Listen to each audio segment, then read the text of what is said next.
guys, and welcome to the channel. I thought I'd just do a video of my Mini John Cooper Works, which I've had for the last 3 and a bit years now.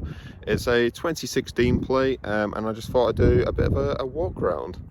Hey guys, so this is it. So this is a 2016 Mini John Cooper Works F56. The F56 were developed from 2014. Like I said before, I've had this car for 3 years now, and I think if anybody's looking for a really good hot hatch, then this could be the one for some people. It's got some great stats, which I'll just dive into in straight a minute. So why did I buy a Mini John Cooper Works? So the reason I bought a Mini John Cooper Works is because I previously had a Mini about 2 cars ago. It was a F56 Cooper S. And essentially I had it for a year, and within that year of period it broke down every 4 months, so it wasn't very practical. So after I got rid of that, I then got a Ford Fiesta, at a Z-Tech S, sort of 140 brake, EcoBoost kind of thing, and I had that for about 2 years whilst I was at uni, but I still had that Mini itch. I still wanted to scratch that itch with getting another Mini. So when I got my first job out of uni, I then thought, I'll treat myself. And I was looking around on the classifieds. I found some 140i's, but then looking into the price range, it was quite expensive. It was like $300-400 a month, and I couldn't really justify that for a car. So what I then thought was, part of me was still doubting whether to get another Mini. It was gonna, it might break down, it might do this, it might do that, it might end up at the side of the M1 again. But I thought, you know what, sod it, I'll take the risk. And rather than going for another Cooper S, I thought this time I'll go for the full works. I'll go for a John Cooper Works. So that's why I bought one. And I was looking for ages. I looked at autos, I looked at manuals, and then eventually I found an auto, test drove it, and I wasn't too keen. So then I thought, I'll get a manual. And then as soon as I test drove this one, I was hooked. And even better is, I was supposed to get it for 18.5 grand, but I actually got it for 15.5 because they advertised it wrong. So that was a win for me. As you can see, I'm in my Mini John Cooper Works. It's very, very nice inside. The person who spec'd this before did spec in the lounge seats. Apologies for the mess. And they're really comfy seats. I would have liked the ones with the Recaros, but I'll be honest, like, these still hug you. They're still really nice. There's no flat bottom steering wheel with these, but to be honest, you can't really complain. The leather's really nice. It's got really good stitching. You can probably notice that I've actually got CarPlay. This isn't as standard. It doesn't usually come with this. I've got it offline, obviously, because I'm recording. But you can still switch into the various different modes. So I've still got the iDrive system if I ever wanted to go back to that. I'll be honest, the CarPlay system is a bit of hit and miss. Sometimes it works, sometimes it doesn't. But, you can get better versions than the one I've got. But branching out, in terms of spec-wise, I've got pretty much everything on it. I haven't got the heated windscreen, which is the one thing that it would have been the most handy for in the winter months. I won't lie. Every morning my windscreen was frosted, so but we move, as you can see, I've got ambient lighting. I've also got Harman Kardon. But the good thing about being in a Mini is obviously it's very, very quirky. So when it comes to the ambient lighting, you think, maybe I have to change it in the iDrive. Nope. What you do is you go up here, there's a little toggle switch, and you can switch through all the different colours. You got blues, you got greens, you got reds. What more can you want? So enough about that. I'll talk about the specs. So in terms of the stats, so what do you get? So each Mini JCW comes with the 2-litre B48 4-cylinder engine.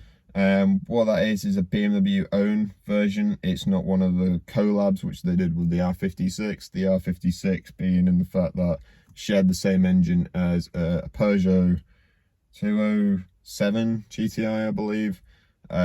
So they were with the horrific N14s. They later updated them to an N18. They were 1.6s. Bloody hell, mine broke down all the time. But this is being a B48. This is, I'd say, pretty bulletproof. You do get some horror stories where the drivetrain goes. If you do get an engine warning light, it tells you it's a drivetrain issue, but it doesn't tell you which part of the car it is. Is it going to be your turbo? Is it going to be your engine? But overall, it's pretty reliable, I'd say, as a car.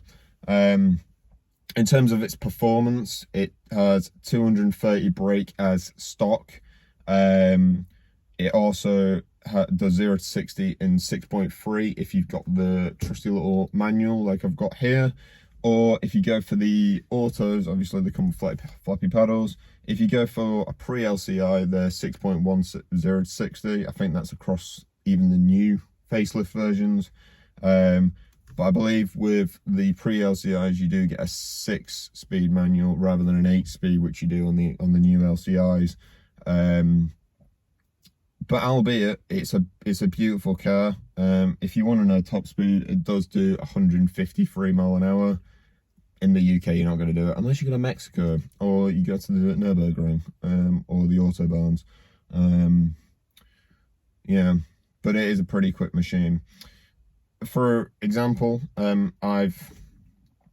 can get tunes for these cars. A stage 1, which I've got here, is 300 brake. It ranges sort of between 280 and 300 brake. You do get, when you take it in, you can get up to 70 brake more. I've also got a cone filter on here. I've got one of those Ram Air ones, which is very, very nice. It adds to the drama of the car. And on top of that, because I took the cheapskate route, I've got a res delete. If you're in the market for looking into getting a pro exhaust because you want that loud noise, and if you're going to leave it in that mode forever, save yourself the £1,100,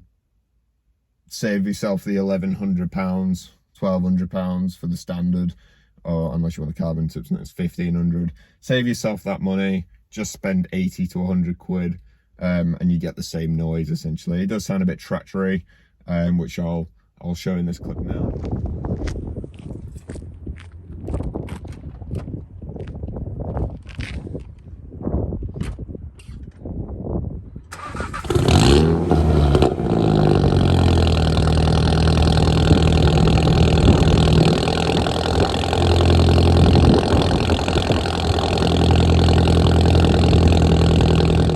Sounds really, really nice. And what I'll do now, actually, because I've got this set up, hopefully my phone doesn't fall out of its cradle, is I'll take you for a bit of a spin on the back roads on the way back to home. So yeah, ignore the glasses. I have to use them because I can't see because I'm a blind bat. Anyway, so what we'll do is we'll do a little bit of a route. I was going to drive home, but to be honest, I thought I'll just do a bit of a drive around here, around this industrial estate. So basically, I'd probably say this is a bit of a con. You're probably picking up now. There is a lot of road noise in this car. That's probably mainly due to the fact that it's got run flat tyres, which unfortunately all minis come with as standard. I've seen a lot of people, they have got the Michelin Pilot Sport 4S's, which is the tyre of choice for any young man who wants to get more performance out of the car, more grip. But I'll be honest, like the run flats aren't bad. They're just a bit loud. They're a bit hard. It does spoil the ride a bit, but they're not great in the rain. But overall, in the dry, they're all right.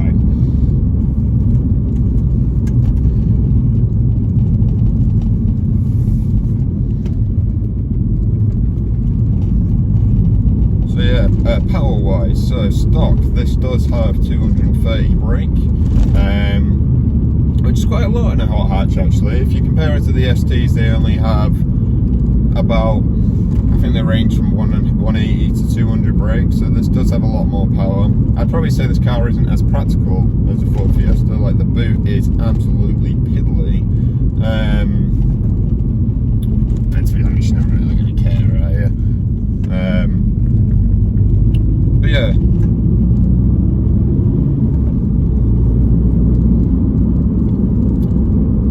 But yeah, power-wise, it's really, really good. If you do get a little bit of a tune, I'm not saying I have, but it adds to the drama. So what I'll do is I'll pop into sport mode, because that's the setting that every young yobbo like myself likes to put it in. You might be able to slightly hear the crackles and bobs. Very nice. So if I chuck it round here. Fits. We go. As I'll come back down here. And I will boost it.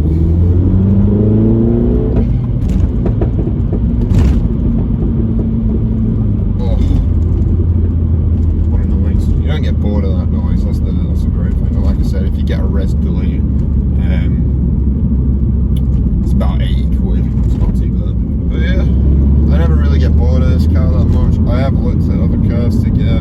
I did think about getting a 140i, but value for money wise, these are bargains. You know, you could get a new LCI version. You could get an LCI 2, which are a bit more. I don't know. Unless you get it in a really nice colour, I don't think the front ends look as nice. But you can pick these up. A really good spec one actually on Auto Trader is probably about 15, 16 grand. I'd say that's the price you want to be paying. You don't want to be paying any more for one. Pre-LCI as well, that's from like 2014 to 2017 and a half. So pretty good age range, I'd say. That's still in the age range as well, where the cars are still sounding as nice as they used to be, until people started putting GPS and those sort of noise filters in them for EU regs, obviously. So that's the sort of age range you want to go for, and it's a bargain still. You're still getting the power. You're still going to be able the choice of a manual as well. I know the LCI 2s don't have. Oh no, they do have a manual, but they're very, very rare, because obviously during the old COVIDs, they struggled a bit with the manuals, getting the manuals into the car. So they pretty much had a plethora of auto boxes. So they pretty much just said to any new buyer, that's all you're gonna get, unfortunately. Which is a shame, because it adds to the feel of the car. Steering wise, this car is very, very good. Some people are a bit unsure about the steering. After a while, you do get used to it. It's like any car, really. God, this heads-up display, man, is so fucking clear. It's great. But yeah, I'll let this lorry go through.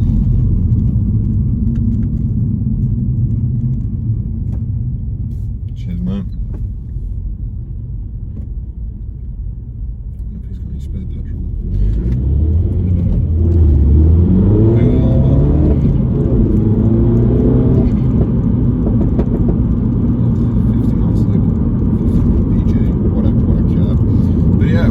So I'll end the video there. I'll probably do a bit of a video on, you know, the things that I like and the things that I don't like on this car. There are some things I don't really like about this car, so I'll touch up on that in another video. But yeah, thanks for that, and see you next time.